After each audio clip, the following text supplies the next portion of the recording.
All right, what's going on, boys and girls? So I do apologize for the background noise. There's not much I can do. I'm out and about, but I wanted to shoot this video. So a big Linux YouTuber, quote unquote, put out a why they're not going to recommend Linux gaming and all the other kind of crap. Whatever, do you, homie, don't care. What I care about is the message that you give. And the message that you give is because I think your approach is wrong. I think your approach is kind of ignorant, honestly.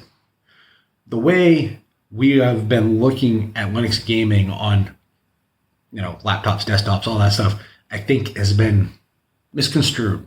We're taking a PC gamer mentality, i.e. Windows gaming or Mac gaming, to Linux. And that's not how Valve, on their initial push, was looking to push Linux gaming. It's cool that you can run pretty much any distribution you want and install Steam on it. That's great. I'm not saying that's bad. I'm saying that shouldn't be the primary. Like, if your hardware is specifically meant for gaming, then think about putting, I'm not going to recommend SteamOS, but put a base OS on, throw a Steam on, throw a big picture mode on it, call it a day. You can call it the consofication of gaming, PC gaming all you want, but that's the mentality we should be taking in promoting Linux gaming.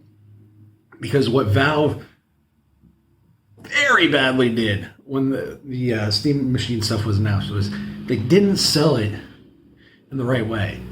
Because what this is a do-it-yourself console that just happens to be Linux powered. Example. I've been running Gamer OS specifically on my secondary SSD on my workstation for a very specific reason, because I wanted to see how the console experience on Linux was and is. And I got to tell you, it's really not that much different than using the kind of kludgy UI on the PS4, or the weird interface on the Xbox One, or the oversimplification of the one that's on any Nintendo system, basically since the Wii. They all have their quirks. They all have their issues from time to time. Some games start up, you get random errors. It's no different.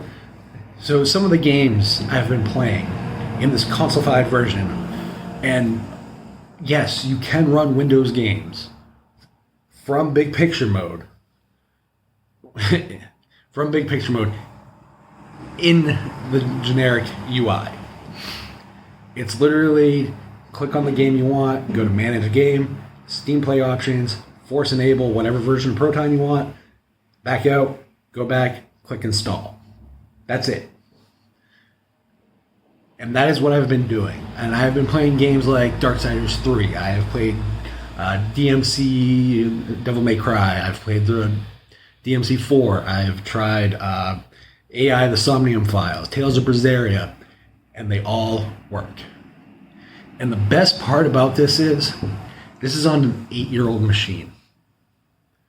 I consolefied and have a gaming experience on an 8-year-old machine that I can just play games on. I'm not hacking on it, and I'm not doing anything other than what comes with the system. And that's it. So we need to kind of rejig the way we approach and sell Linux gaming.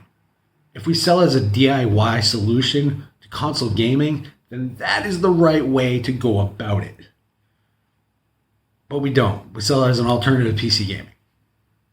And PC gaming has the elitist mentality crap. And it's really annoying. And, you can say it's the dumbing down of, Linux and all the other shit.